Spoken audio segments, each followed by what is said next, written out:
でね、例えばお腹が痛いんですってなって入っていって、急いで代弁ができるところに行ったところ、ドアが全部閉まっている。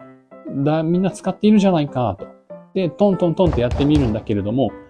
中からトントンって返してくれる人もいるし、じゃあそうか使ってますって言ってくれる人もいるし、でも、もう一個言ったらコンコンってやっても何も反応がない。コンコンってやっても何も反応がない。でも、こじ開けることはできない構造ですから、基本的には。そういうトイレはね。もうどうするんだよっていう気持ちになる。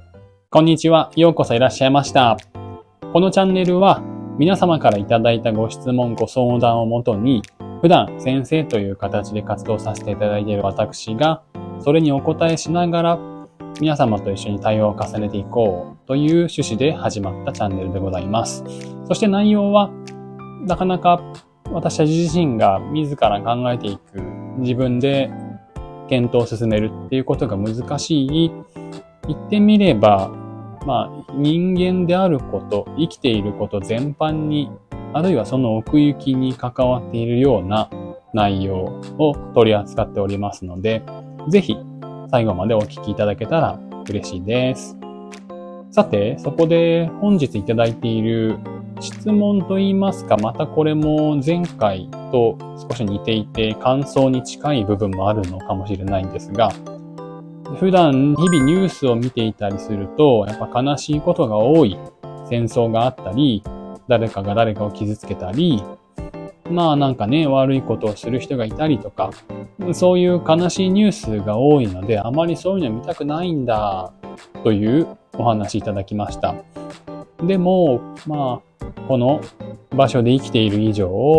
そういうニュースに全く触れないというわけにもいかないし、一体どうしたらよいのかというご相談をね、いただいたんですけれども、これは皆様どのようにお考えになりますか？最近はね、インターネット社会がすごく発展してきてから、なおさら情報リテラシー、すなわち自分が仕入れる情報、触れる情報に対して、より見極める、鋭敏になるということが言われていますけれども、それは、受け止め側、私たちが情報を触れるときに、どのように情報の正しさや自分に与える影響がどのぐらいあるのかっていうことを意識的になろうという話ですよね。ただ、もちろんね、そういうもの、そうやって自分が得る情報、触れる情報を適切に取捨選択することによって、自分が必要以上に苦しんだり、辛い思いをしたり、あるいはね、余計なことを考えて、自分が望んでいる事柄に照らして余計な、何が余計かっていうのはもちろんいろいろまたお話ができるところかもしれませんけども、そういう余計なことを考えたり、影響を受けたりしないように、そういう意味で情報リテラシーというのを高めたり、その感覚を磨いていくってことは重要だと思うんですが、さてここでただちょっと振り返ってみますと、翻ってみますと、その悲しいニュース、戦争、戦い、あるいはね、テレビやインターネットとかそういう媒体で目撃しなくても、身内や仲間たち、お友達、そういう存在たちと触れている間に、喧嘩や広い意味で争い、前回扱ったいじめのようなものもそうですけれども、そういうのが発生している。そういうものを目にするのが辛いです、悲しいです、というお話ですよね。今回いただいたご相談は。さて、これはどうなのでしょうか。一つの考え方はね、どうしてもそういう私たちにとって辛いとか良くない、悪い、一応そういう表現をすればね、そのような事柄というのは尽きないものだから、受け止め側である私たちがそれに対するリテラシーを育んで自分を上手に調整すべきだという道筋もありますよね。もちろんこれは先ほども言ったようにとても大切なことだと思います。ただ一方で、そういった、広い意味で今回じゃあ争いという名前をつけましょうか。今ご相談者さんがこちらにね、伝えてくれた事柄について争いという枠組みでまとめてみますと、本当にその争いというものが私たちが避けて通れないものなのか、実際はどうなのだろうか、このような点を本当に、そこに踏みとどまって探求してみた人はそんなに多くないのではないだろうか、ということを思いましたね。今回お話をいただいて。つまり、やっぱり前回のこととも関わるんですけれども、本当に私たちは争わなきゃいけないのか、何かを成し遂げたり、自分たちが生きていく上で争わなければならないのか、戦わなければならないのか、それが私たちの本性なのか、これについては皆さん改めて今ね、これをお聞きくださっている間、どう思いますか？この争いは、道具、武器などを使ってドンパチとやるという、それはかなり争いがすごく進んだところの現れですので、もちろんね、そこを見つめてもいいんですけども、もっとね、私たちが普段こうして物を見たり聞いたりしている、その様子の中に、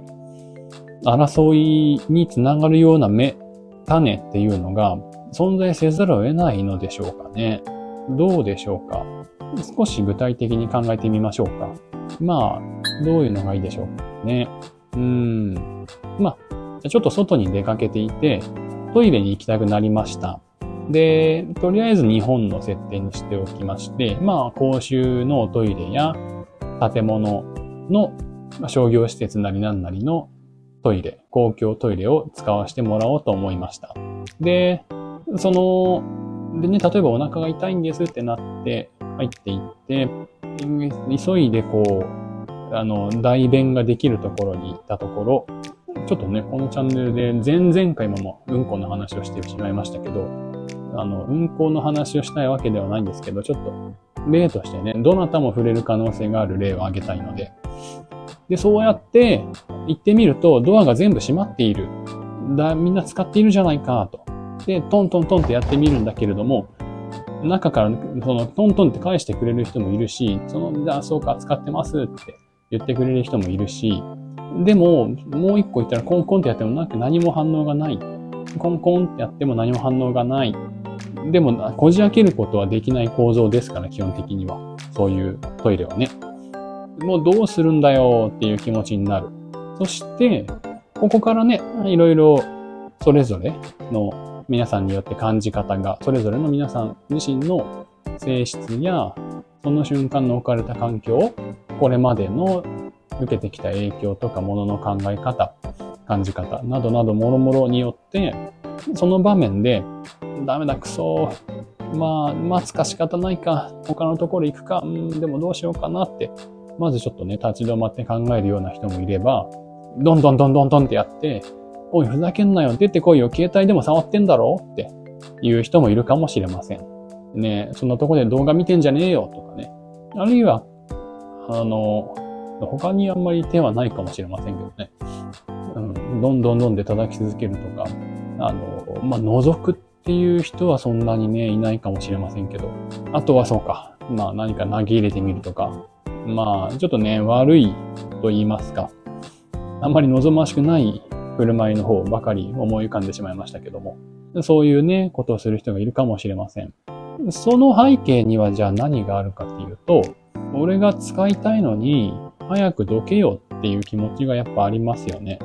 それは何というのか、今お話をしてみている争いというものにつながる種ではないだろうかということなんですよね。もちろんね、この場で漏らしたら良くないし、自分も服が汚れますし、周りもね、周りの状況にも迷惑をかけてしまうし、この後の仕事が学校がっていうのもね、いろいろ考えるところでしょうから、ここでおトイレに入っておきたいのは間違いないと思うんですけど、それによって、もうすでにね、閉じているそのドアを強く叩いたり、なんか文句を言ってみたり、そういうことをするのに、そういう振る舞いにつながるということは、そこにちょっとね、争いの種、あるいは攻撃的な感じ、もちろんね、緊急時であるがゆえ、という部分はあると思いますけれども、そういう要素がやっぱり存在するのではないかと思いませんか？ってことは、別にドンパチをしなくても、私たちが普段暮らす中に、そういう争いとか、ぶつかっちゃう、衝突しちゃうっていうことにつながる種は、いくらでもあり得るっていうことですよね。もちろんそればっかりね、そういう種しかないっていうことではなくて、いろいろ他の種もね、幸せなことにつながる種とか、楽しい面白いことにつながる要素も日常生活には溢れているのですけれども、今のような不意にね、何でもない、つまり何でもないっていうのは、今の場面で一つか二つ、その大便のおトイレが空いていれば、何も問題は起きなかったのですよね。ただたまたまその時には全部閉まっていて、もう中の様子もわからないし、いつ出てくるかも、いつ開くのかもわからないと。そういう状況が発生する可能性はね、誰しも常にありますよね。つまりそういう割合でと言いますか、濃度でと言いますか、今、括弧書きの今取り上げている括弧書き争いに通ずるような種は、そこかしこにある。とすれば、私たち、そのね、悲しいニュースというか、いろいろ、そういう広い意味で争いに関係しているようなニュース、出来事を目にしたくない、それ見ると辛いという今回のご相談者さんとか、こういうね、争いなどなどの困った点といいますか、大きな影響は、やはり基本的には見る人にあまり良い気持ちや良い反応を呼び起こさないということですよね。そういう争いについて、見たくないというよりかは、じゃあ私たち一人一人がどう普段の生活をするかというところに実は関わっているんじゃないだろうかっていう話をしたいんですよね。もう一回最初に戻れば、受け取る私たち側が、適切に情報を取り入れて、あまり悲しすぎるとか自分のキャパシティをオーバーする情報を仕入れないことによって自分の気持ち、心身の調子を保つのは重要なことですが、同時にそもそもそういう争いや戦いや悲しいこと、嫌なことにつながるような種は、私たち一人一人が普段生活する中で当然存在しているものらしいということが今ね、たった一個の例だけですけれども、判明しました。そうすると、そういうものが発展して、種が育っていくと、私たちが目撃したくないニュースとか、仲間の喧嘩とか、広い意味で言って悪いことにつながっているんじゃなかろうか、ということですよね。したがって、もし悲しいニュースを見たくないならば、私たち一人一人が普段の生活で自分がどのように振る舞うかをよくよく見つめて動く。無理やり正しい振る舞いをしようとするっていうのもまたね、自分の中でストレスを発生させると思いますから、そこまでいかなくても、そういう自分が、さっきの例に行きますと、トイレに行きたい、駆け込んだら空いてないっていう時にクソ出ろよって思う。そういう自分の様子を自分で目撃することによって、ここで、例えばそれに乗っかってどんどんって殴ってふざけんなアホとか言うと、中からも、俺だってお腹痛いからここにいるんだよ、ふざけんなバカってなる。そういう争いに、つながり得る。そんな要素があるんだなっていうことを、私たち一人一人が、よく気づいていくことによって、争いの種が芽を出す、芽吹くのを防ぐことができるのではないだろうか。みたいなことをちょっと今回のご相談者さんとのお話では申し上げたいかなと思いますね。これはね、そういう意味で私たちが目にするものの大きい出来事に見えるものもすべて私たちが今いるこのごく普通の日常とか自分自身のごく普通な振る舞いと関わっているので、皆様もね、あまり固く考える必要はないかと思いますが、そういうところ、そういう視点もお持ちになりながら生活すると、よりね、自分の生活がまた整いやすくなるんじゃないかな、なんていうふうにも思いますね。はい。それでは本日もここまでお聞きくださってありがとうございました。ぜひ皆様もお元気でお過ごしください。では、失礼します。さようなら。